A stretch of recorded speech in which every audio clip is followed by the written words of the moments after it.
കരം സിനിമ കണ്ടിട്ട് വരിക കേട്ടോ. ചിത്രത്തെ പറ്റി എന്താ പറയേണ്ടതെന്ന് ഇങ്ങനെ ആലോചിക്കുകയാണ്. അപ്പോൾ അതിൻ്റെ മുന്നോടിയായിട്ട് നമ്മളെ സിനിമാ ഗ്രൂപ്പുകളിലൊക്കെ ഇങ്ങനെ നോക്കുന്ന സമയത്ത് ഒരാൾ കമൻ്റ് ഇട്ടിട്ടുണ്ട്. മറ്റൊന്നല്ല, അയാൾ എഴുതിയിരിക്കുന്നത് ഇങ്ങനെ, എന്താ വെച്ചാൽ കഴിഞ്ഞ വ്യാഴം ജിത്തു ജോസഫ് ചതിച്ചു, ഈ വ്യാഴം വിനീത് ശ്രീനിവാസൻ ചതിച്ചു. അപ്പോൾ ചതിച്ചു എന്നൊന്നും പറയാൻ വയ്യ. നമ്മൾ ഒരു ത്രില്ലർ സിനിമയൊക്കെ ആകുമ്പോൾ നമ്മൾ പ്രതീക്ഷിച്ചു പോകുന്ന കുറേ കാര്യങ്ങളുണ്ട് അല്ലേ. ത്രില്ലർ സിനിമ എന്ന് പറഞ്ഞാൽ എന്താ?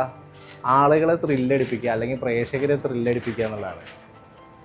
ചിത്രത്തിൽ ത്രില്ലടിപ്പിക്കാൻ വേണ്ടിയിട്ടൊക്കെ നോക്കുന്നുണ്ട്, പക്ഷെ അത് നടക്കണ്ടേ, സംഭവം നടക്കുന്നില്ല. പിന്നെ എടുത്തു പറയേണ്ടത് നായകനെ കുറിച്ചിട്ടാണ്. ഒരു മിലിറ്ററി ക്യാരക്ടറായിട്ടാണ് അദ്ദേഹം എന്താ പറയുക നായകനായിട്ട് സ്ക്രീനിലെത്തുന്നത്.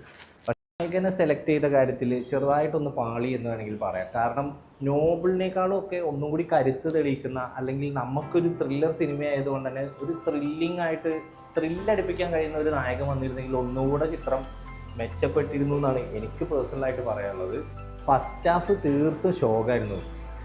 പിന്നെ സെക്കൻഡ് ഹാഫ് തുടങ്ങിയപ്പോൾ നമ്മൾ ബാബുരാജൊക്കെ വന്നു. ബാബുരാജിൻ്റെ പ്രകടനമായിരിക്കും ഒരു പക്ഷേ ചിത്രത്തിനെ കുറച്ചൊക്കെ ഒരു കോമഡി ആയിട്ടും അല്ലെങ്കിൽ ചിത്രത്തെ മുന്നോട്ട് നയിച്ചെന്ന് നമുക്ക് പറയാൻ പറ്റും. പിന്നെ ഏറ്റവും രസകരമായി തോന്നിയത് എന്താ വെച്ചാൽ നന്മമരങ്ങളായിട്ടുള്ള കുറേ വില്ലന്മാർ. സത്യത്തിൽ ആ നന്മമരങ്ങളായിട്ടുള്ള വില്ലന്മാരുണ്ടായതുകൊണ്ടാണ് കേട്ടോ നമ്മളെ നായകന് ഇത്ര അടിപൊളിയായിട്ട് മുന്നോട്ട് പോകാൻ പറ്റിയെന്നുള്ളത്.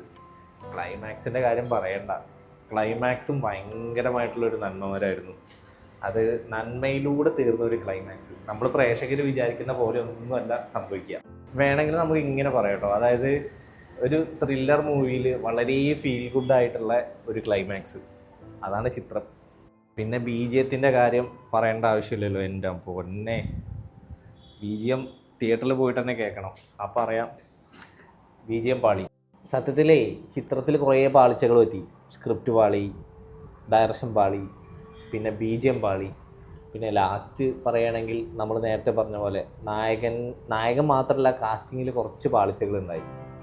എന്തായാലും എല്ലാവരും സിനിമ തിയേറ്ററിൽ പോയി കാണാം. എന്നിട്ട് നിങ്ങളുടെ അഭിപ്രായങ്ങൾ കമൻറ്റ് ബോക്സിൽ രേഖപ്പെടുത്തുക. ബൈ.